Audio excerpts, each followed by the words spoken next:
It started like any ordinary summer day. A young girl stepped outside carrying a towel, excited for a day at the pool. Elsewhere, two sisters spent the afternoon playing near their apartment building, while a small child wandered around a campground in oversized cowboy boots. In another neighborhood, a girl simply answered a knock at her front door. These were everyday moments, ordinary scenes that never seemed important enough to remember. No one expected anything to go wrong, but in each of these cases, everything changed.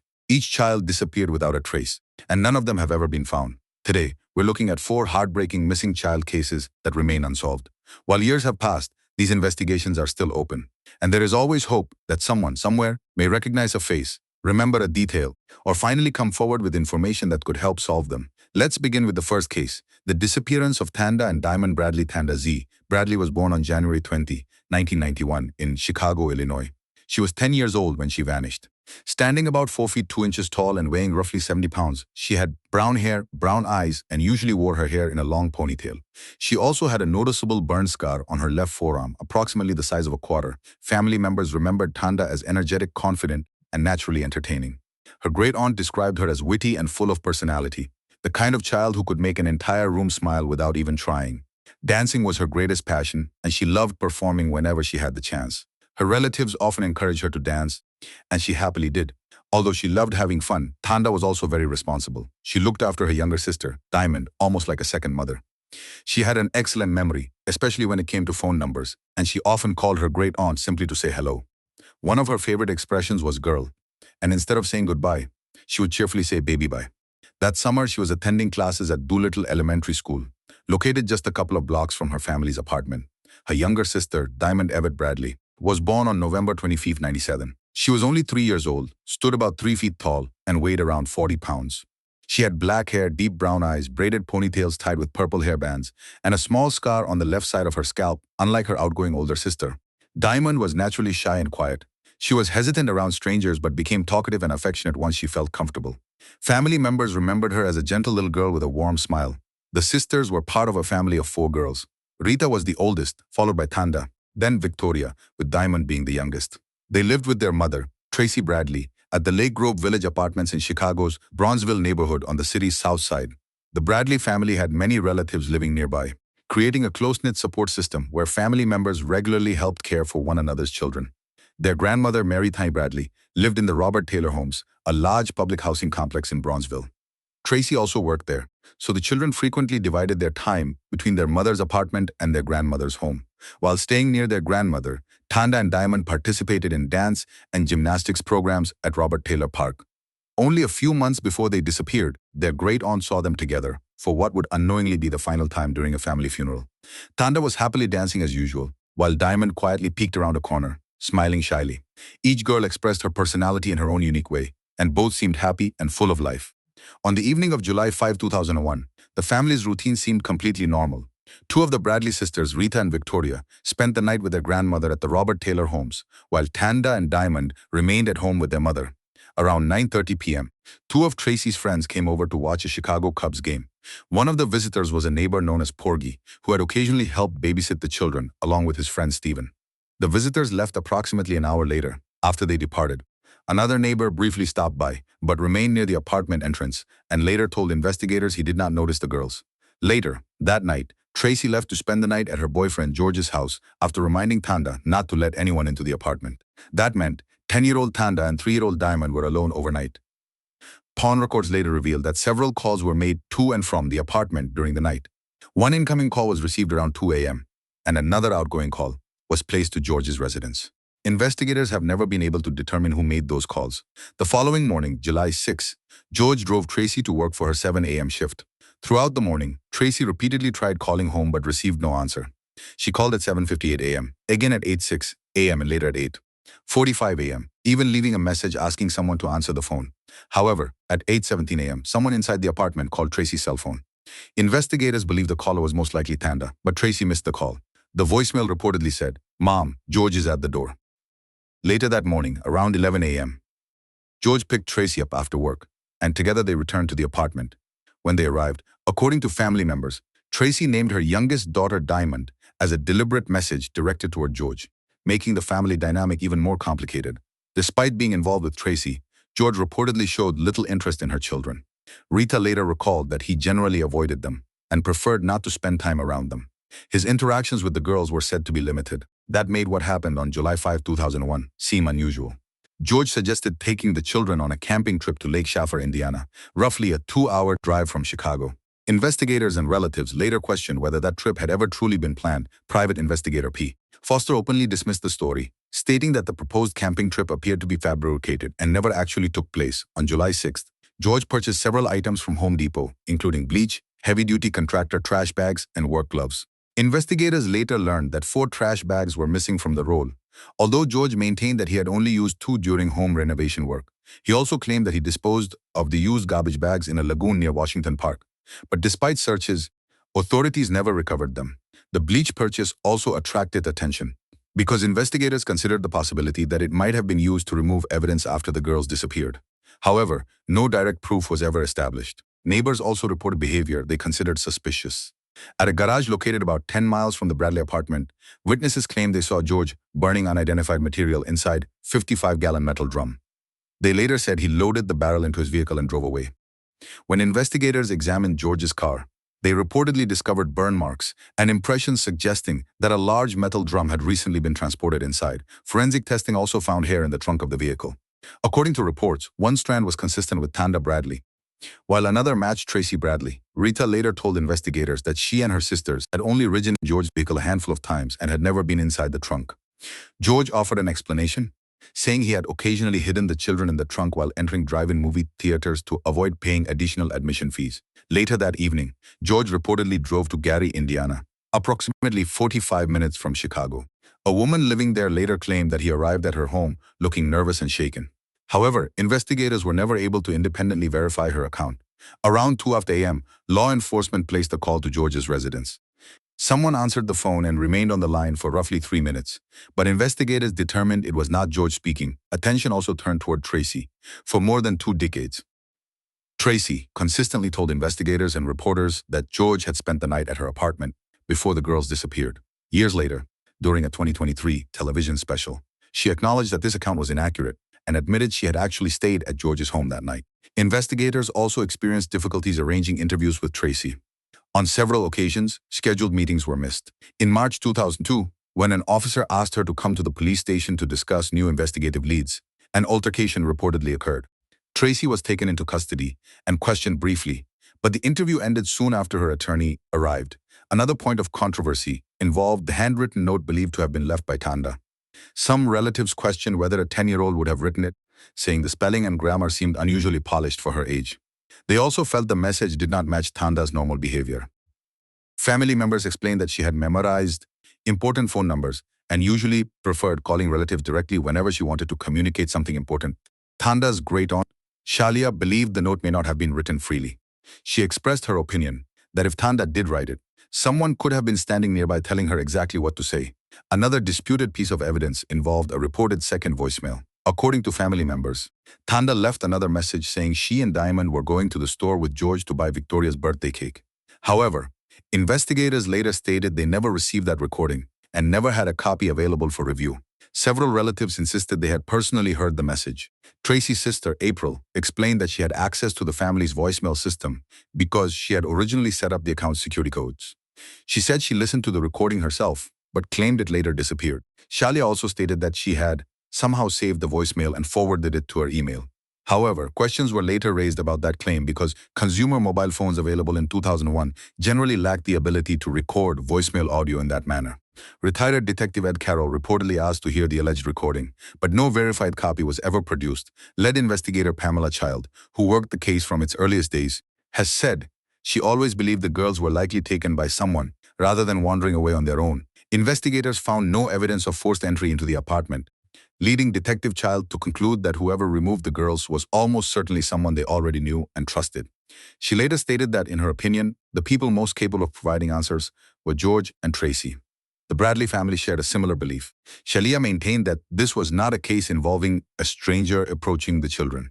Instead, she believed the girls willingly went with someone familiar because they trusted that person. Although many people have questioned George's actions over the years, authorities have never charged him with any crime related to the disappearance.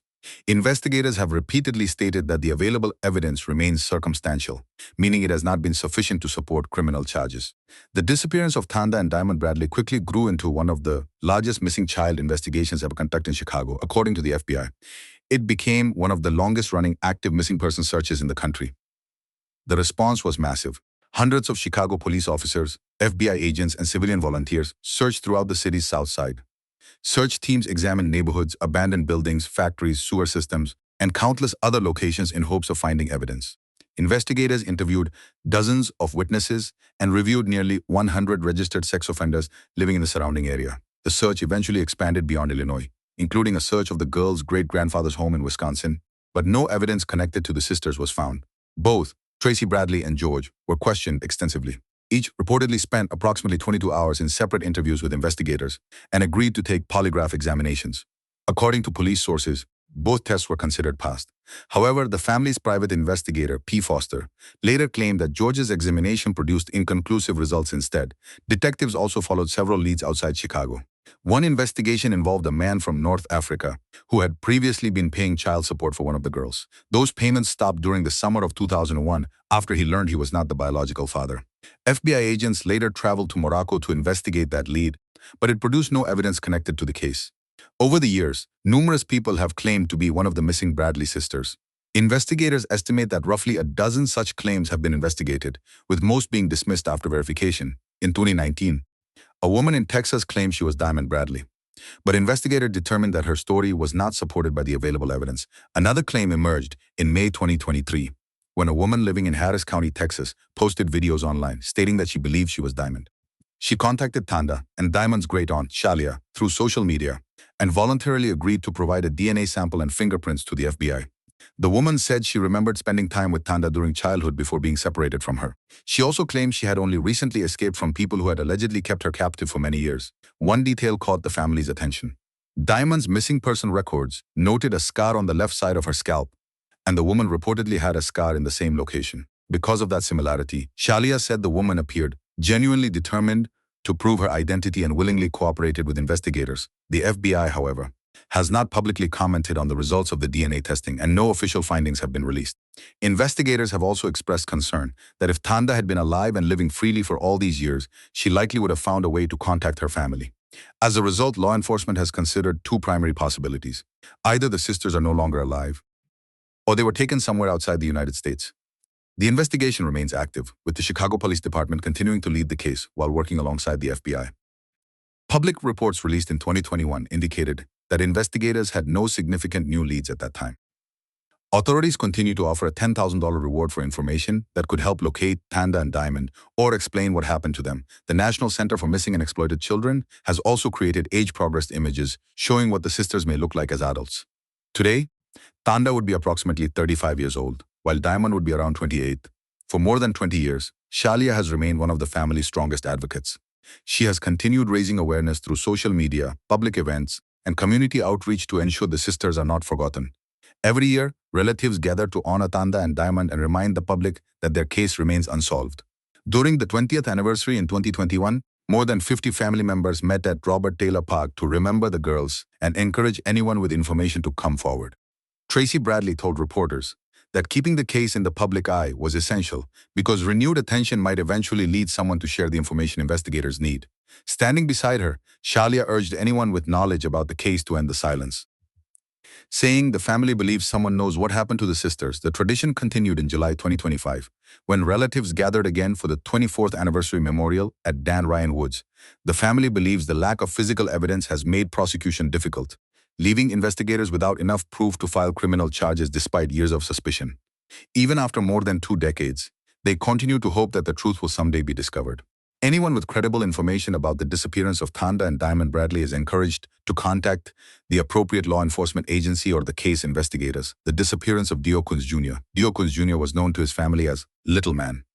His grandmother often described him as a sweet, affectionate little boy who was deeply loved by everyone around him. On July 9, 2015, Dior's family left for a camping trip approximately 125 miles northwest of Idaho Falls near the small community of Leadore, Idaho, in Lemhi County. The trip included Dior, his parents, Jessica Mitchell and Vernal Dior Kuns, along with his great Robert Walton and Walton's longtime friend, Isaac Reinwan Robert Walton knew the Timber Creek campground extremely well, having visited the area for many years. By that time, however, he was elderly and relied on an oxygen machine because of his health.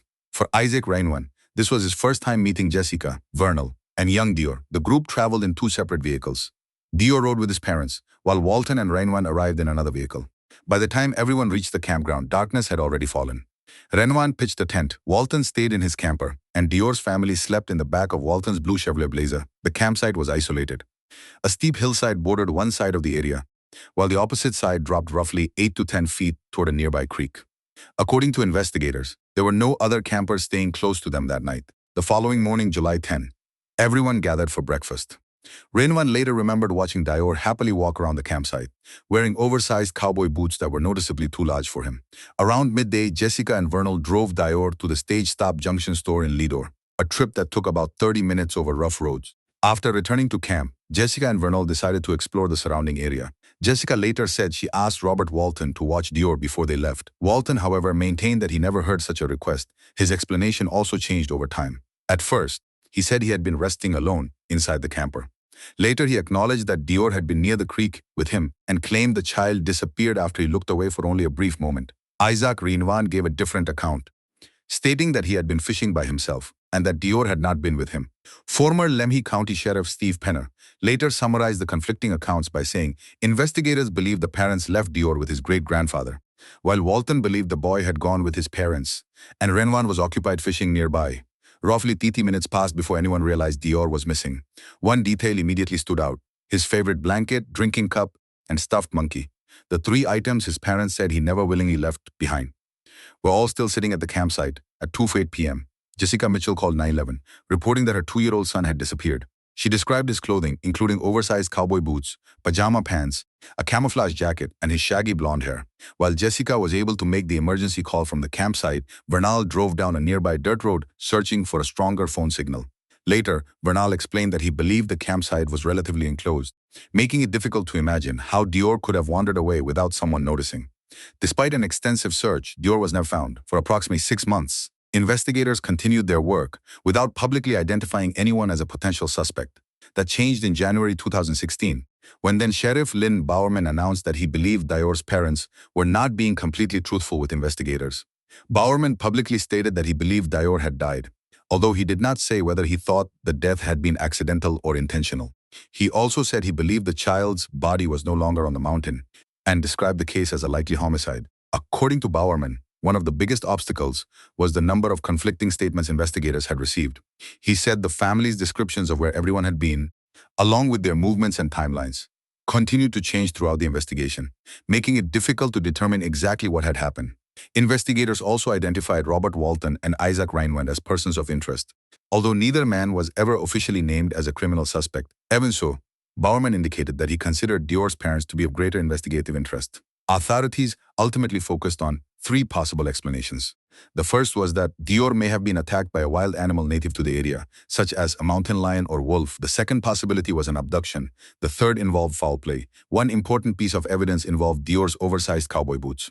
Because they were significantly too large, investigators believed they would likely have slipped off if a wild animal dragged him away, or if someone quickly carried him from the campsite. Despite extensive searches, neither boot was ever recovered. Jessica and Vernal consistently maintained that someone had taken their son. Their attorney also suggested that a wild animal attack remained a possibility. Private investigator Philip Klein, however, reached a different conclusion after conducting his own review of the evidence. In 2017, he announced his belief that Dior had died in an accidental incident involving members of the family and argued that the evidence did not support either an abduction or an animal attack. Another investigator working with the family, David Mashburn, strongly disagreed. Mashburn has consistently defended Dior's parents, saying he does not believe they were responsible for their son's disappearance. Instead, he has suggested that Isaac Reinwan may know more than he has revealed. Reinwan has repeatedly denied any involvement. Sheriffs who later took over the investigation did not fully share Bowerman's conclusions. Both Steve Penner and John Bennett have stated that they do not officially consider Dior's parents to be suspects. Instead, they view every adult who was present at the campsite as equally important, because all 4 were among the last known people to see Dior alive. To this day, no one has been arrested or charged in connection with Dior Kuns Jr.'s disappearance. Within 48 hours of the emergency call, authorities launched a massive search operation. Hundreds of volunteers joined law enforcement officers searching on foot, horseback, and all-terrain vehicles. Helicopters flew overhead while dive teams searched nearby creeks and reservoirs. Search crews even dismantled log jams and brush piles by hand, carefully checking every possible place where a small child could have become trapped. Former Sheriff Steve Penner later said divers thoroughly examined the shallow water, removing debris piece by piece to ensure nothing was overlooked. By the third day, more than 200 volunteers had joined the search effort. Current Sheriff John Bennett personally participated in underwater searches, while teams of volunteers conducted tightly organized grid searches, walking shoulder to shoulder across the surrounding landscape to avoid missing even the smallest clue. Additional assistance came from the Bonneville County Sheriff's Office and the FBI, while Dior's photograph was distributed widely in hopes that someone might recognize him or provide information that could lead investigators to answers.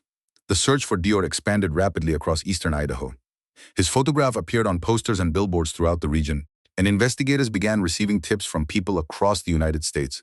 One report suggested the missing toddler had been seen at a Motel 6 in California, but investigators ultimately determined that lead was unfounded. Over the years, searchers repeatedly discovered bones in and around the campground, raising hopes that the mystery might finally be solved. Each discovery was carefully examined by forensic anthropologists at Idaho State University. Every examination reached the same conclusion: the remains belonged to animals. In one instance, bones were even sent to the FBI laboratory in Quantico, Virginia, for additional testing. The result was identical. They were not human. Former Sheriff Steve Penner later explained that every piece of evidence submitted for laboratory analysis had been thoroughly examined but failed to produce any breakthrough. More than a decade after Dior disappeared, investigators have found no physical evidence beyond the belongings left behind at the campsite. No confirmed trace of the child has ever been recovered. Several private investigators have become involved in the case over the years, often reaching very different conclusions. The first, Frank Wilt, volunteered his services in August 2015 without charging the family. Initially, he believed Dior had been abducted. Within a month, however, he changed his opinion and publicly accused Jessica Mitchell and Vernal Kuns of being dishonest. Wilt ended his involvement in September 2015 and later passed away in August 2023. Another investigator, Philip Klein, was hired by the Kuns family in November 2015. Like Sheriff Bowerman, Klein concluded that Dior had died and believed his parents knew what had happened. The family dismissed Klein in March 2016, but he later stated that an anonymous supporter had financed his continued investigation. Klein publicly claimed that Jessica Mitchell knew where Dior's body was, but had refused to reveal its location. In response, Vernal Kuns and his father, Dennis Kuns, filed a defamation lawsuit against Klein in 2017. 2 years later, the court dismissed the case after determining there was insufficient evidence to establish that Klein had committed defamation. Klein also made claims regarding polygraph examinations, stating that Vernal had reportedly failed 5 separate tests while Jessica had failed 4. He argued that such results were highly unusual. Although those statements have remained a subject of dispute, a third investigator, David Marshburn, has continued working with the family and, as of 2025, still maintains that Dior's parents are not responsible for their son's disappearance. Public attention surrounding the case remained intense. In June 2016, People magazine featured Dior's disappearance on its cover, bringing nationwide attention to the investigation. The following year, the National Center for Missing and Exploited Children released an age-progressed image, estimating what Dior might have looked like at 4 years old. As the years passed, much of the public suspicion focused on the parents. The ongoing accusations, online criticism, and public scrutiny reportedly became overwhelming for Vernal Kuns. According to court filings, the pressure eventually led him to leave Idaho Falls. His attorney later filed legal action against the administrator of an online group known as Justice for Baby Dior, alleging that repeated public accusations had severely affected Vernal's mental health. Court records indicated that Vernal sought professional counseling after experiencing serious emotional distress caused by widespread claims that he had harmed his own son. Eventually, Jessica and Vernal separated. Jessica remained in Idaho Falls, later remarried, while Vernal moved out of state. Shortly after Dior disappeared, Jessica made an emotional public appeal, asking anyone who had taken her son to return him safely. She said her family simply wanted him back home and pleaded that he not be harmed. 10 years later, her message reflected the passage of time, but not the loss. She said that every day since Dior vanished had carried the same pain, and that she continued to love and miss him every single day. Dior's great-grandfather, Robert Walton, passed away in 2019. When reporters contacted Isaac Reinwand in 2005, he said he was trying to move forward with his life after years of attention surrounding the case. Dior's grandmother, Trina Klee, continues visiting Timber Creek Campground, believing that returning there helps her feel connected to her grandson and keeps hope alive. Former Sheriff Steve Penner has estimated that he has returned to the campsite roughly 100 times over the past decade. Although he is no longer sheriff, Penner continues serving with Lemhi County Search and Rescue and remains in regular contact with Sheriff John Bennett regarding the investigation. Penna has repeatedly emphasized that missing person cases should never be abandoned, maintaining that the search continues for as long as answers remain unknown. More than 10 years after Dior Kuns Jr. disappeared, investigators still have no arrests, no criminal charges, and no physical evidence explaining what happened. His case remains unsolved. Anyone with credible information about Dior Kuns Jr.'s disappearance is encouraged to contact the appropriate law enforcement authorities. The disappearance of Antoinette Cayedito lived with her mother, Penny Cayedito, and her two younger sisters in Gallup, New Mexico.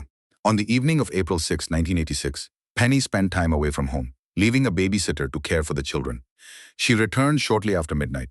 By then, the two younger girls were asleep, but 9-year-old Antoinette stayed awake until nearly 3 a.m. Sometime after that, someone knocked on the front door. According to one of Antoinette's sisters, the girls heard a man's voice but did not recognize it, so they ignored the knock and went back to bed. A short time later, there was another knock. This time, the man identified himself as Uncle Joe, believing it might be someone the family knew. Antoinette got out of bed and walked to the front door while her sister remained in bed. Years later, her sister Wendy recalled seeing two men outside. She said that as soon as Antoinette opened the door wearing her pink nightgown, the men grabbed her, carried her to a brown van and drove away. Wendy was only a child at the time and reportedly kept what she believed she had witnessed to herself for many years. Another younger sister later questioned whether there had actually been a second knock at the door, leaving investigators unable to determine exactly how those early moments unfolded. Later that morning, sometime between 6:30 a.m., a neighbor reported seeing an older model brown truck with New Mexico license plates parked near the house.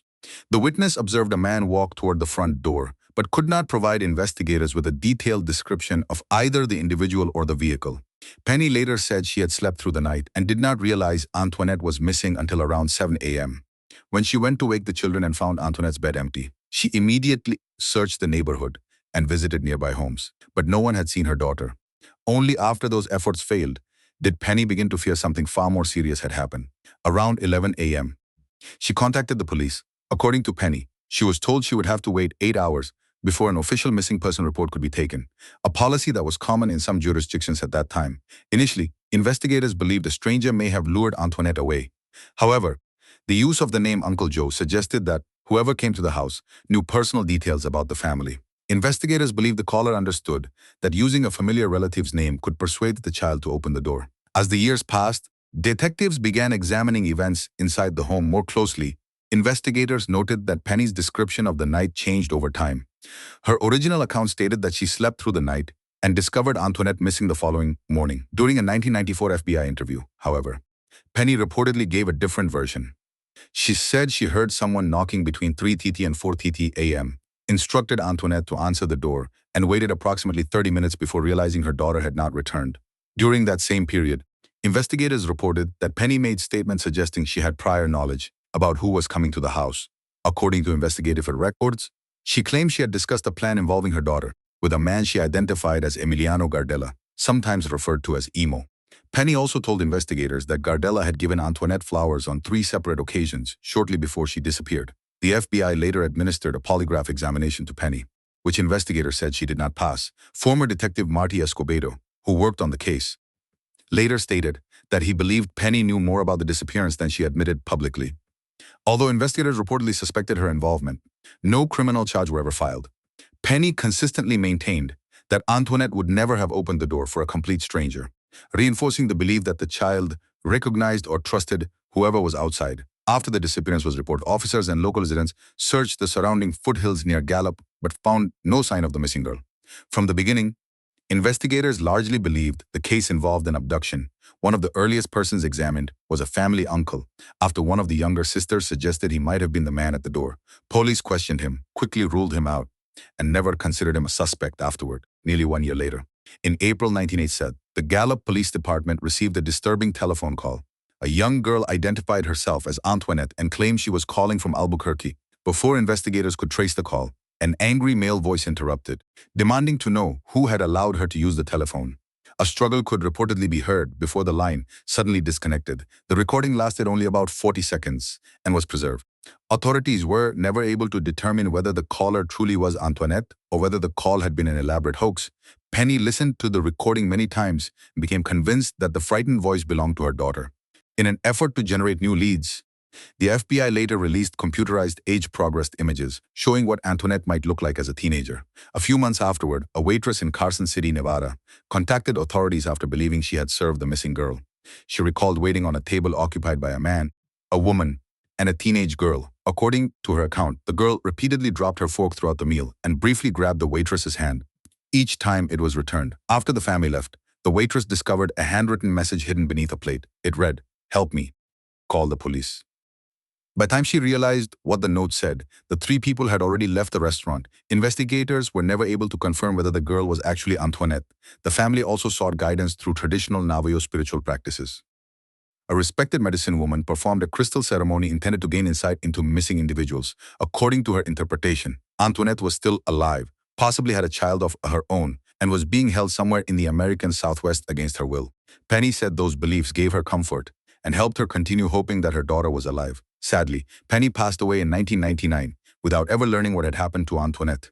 Her sister, Wendy, later described the disappearance as a tragedy that deeply affected the entire family, leaving lasting emotional wounds and years of hardship. Over the decades, Antoinette's disappearance has been featured more than once on Unsolved Mysteries, helping keep public attention on the case. Today, the investigation remains active through cooperation between the Federal Bureau of Investigation, the Gallup Police Department, and the Navajo Nation Division of Public Safety. Representatives from the FBI have repeatedly stated that investigators continue reviewing evidence and following new information whenever credible tips are received. On the 35th anniversary of Antoinette's disappearance in 2021, the FBI renewed its public request for information, encouraging anyone with knowledge about the case to come forward. Although new leads have become less frequent over the years, investigators continue reviewing the case whenever fresh information is received. Today, Antoinette Cayedito would be approximately 49 years old, and her disappearance remains unsolved. Anyone with credible information is encouraged to contact the FBI or submit a tip through its official reporting system. The disappearance of Nicole Morin was 8 years old when she disappeared. She lived with her mother, Jeanette Morin, in a penthouse apartment on the 21st floor of a residential building located at 627 The West Mall in Etobicoke. Nicole was about 4 feet tall, weighed approximately 51 pounds, and had brown hair and brown eyes. She had a distinctive birthmark on the right side of her forehead, pierced ears that slightly protruded, and a small gap between her front teeth. She was the only child of Jeanette and her father, Arthur Art Morin. Although her parents were still married, they were living separately at the time. Art lived in Mississauga, while Nicole remained with her mother in Toronto. Jeanette operated a daycare business from their apartment, caring for several young children each day. Nicole's closest friend was Melissa Elastic, a 7-year-old girl who lived in the same apartment complex. The two children regularly walked to school together and spent much of their free time swimming in the building's indoor pool.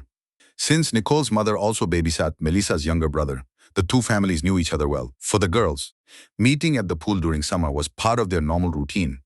On the morning of July 30, 1985, everything appeared completely ordinary.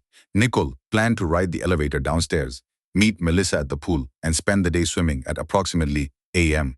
She told her mother she was leaving the apartment. She was dressed for a day at the pool, wearing a peach-colored one-piece swimsuit with colorful stripes across the front, a green headband, and red canvas shoes. She also carried a purple beach towel and a beach blanket tucked under her arm. Nothing about that morning suggested it would be the last time anyone in her family would see her. Nicole never arrived at the swimming pool, and she never met her friend, Bussy, supervising the children at her daycare. Jeanette believed Nicole had either gone to the pool or was playing somewhere else around the apartment complex. It was not until approximately 3 p.m., nearly 4 hours after Nicole left the apartment, that her mother reported her missing to police. One unfortunate detail immediately complicated the investigation. Although security cameras had already been purchased for the building, they had not yet been installed. The installation was scheduled for the following day. Had Nicole disappeared just 24 hours later, investigators might have had surveillance footage showing exactly what happened inside the building. Instead, there were no cameras recording the lobby or hallways.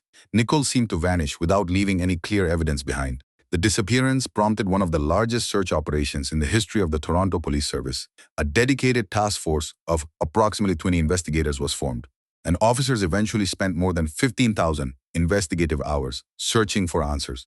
Police conducted an exhaustive search of the apartment building, knocking on every door and entering units whose occupants were unavailable in order to ensure Nicole had not become trapped or injured somewhere inside.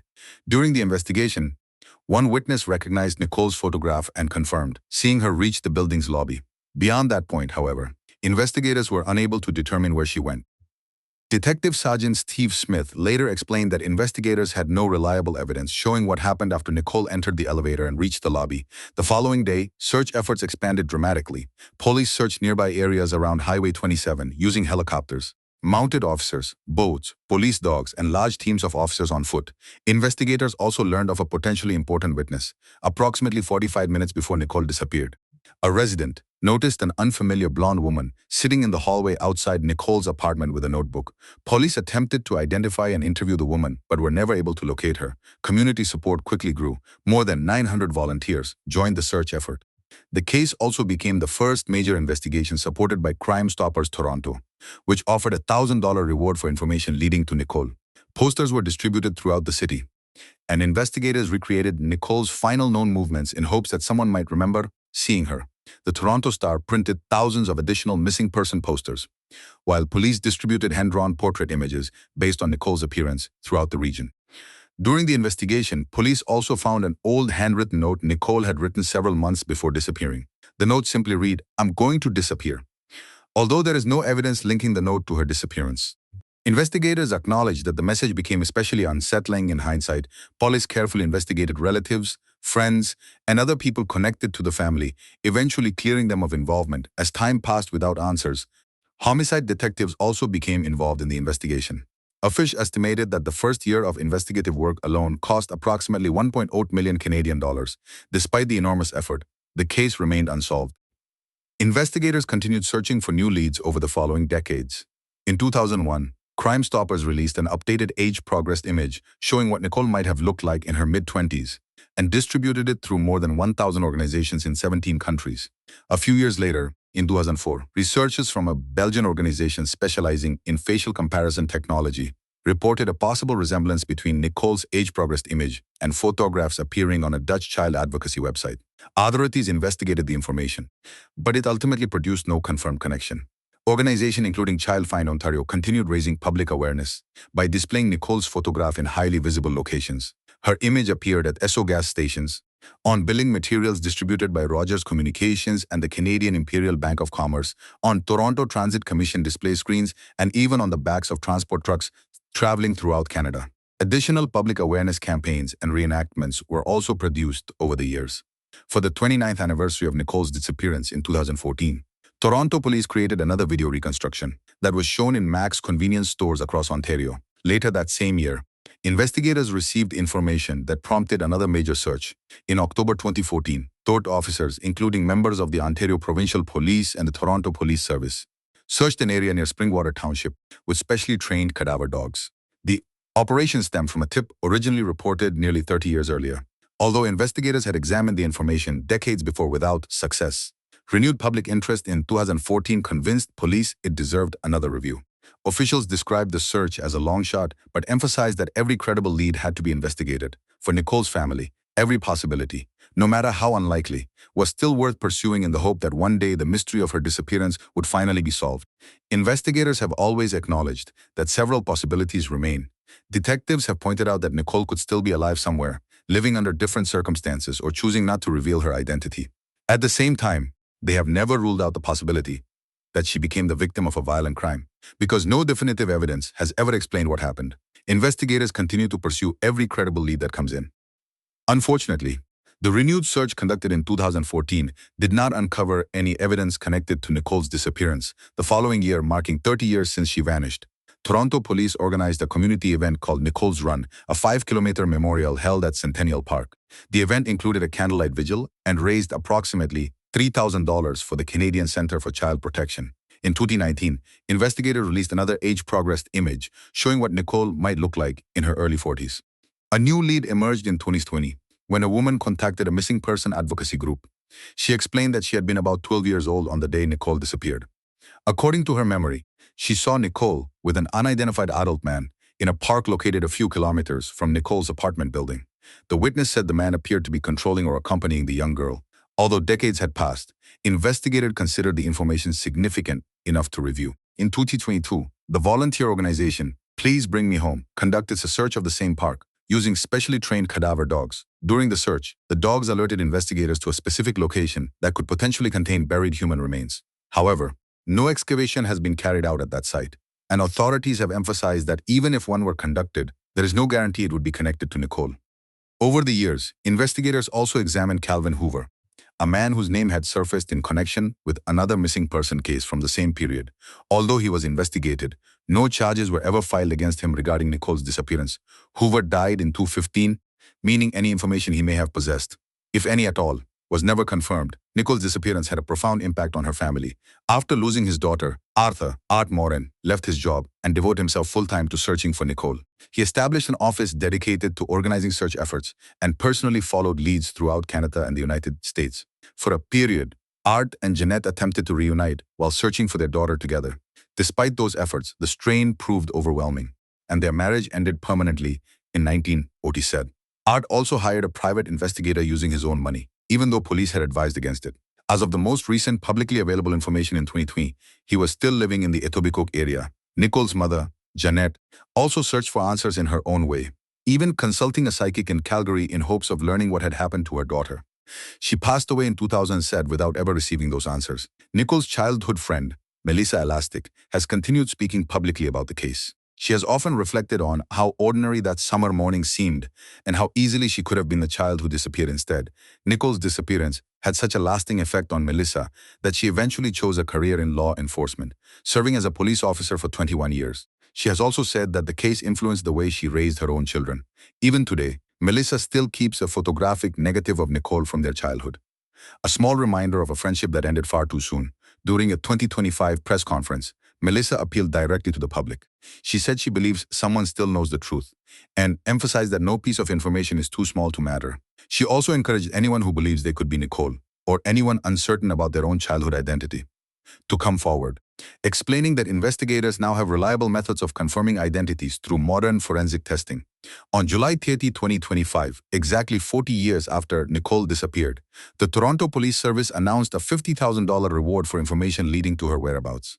The reward was offered for 1 year, and investigators also released another updated age-progressed image showing what Nicole might look like today, in her late 40s. Detective Sergeant Steve Smith has described Nicole Morin's disappearance as one of the highest-profile missing child investigations in Toronto's history and possibly one of the most significant in Canada. He has repeatedly emphasized that the investigation remains active and that a single new piece of credible information could still change everything. Today, 40 years after Nicole walked out of her apartment, intending to spend the afternoon at the swimming pool, there have been no arrests, no confirmed physical evidence, and no definitive answers. Nicole Louise Morin remains missing. Anyone with credible information about her disappearance is encouraged to contact the Toronto Police Service or the appropriate investigative authorities. These 4 cases remain unsolved, despite decades of investigations, thousands of hours of police work, and countless tips from the public. For the families involved, the search has never truly ended. If you recognize any of these cases or have information that could help investigators, even something that seems insignificant, consider contacting the appropriate law enforcement agency. A single detail could make the difference. Thank you for watching, and if you'd like to see more real unsolved cases covered in future videos, let me know. Until next time, stay safe, and hopefully, one day, each of these families will finally receive the answers they've been waiting for.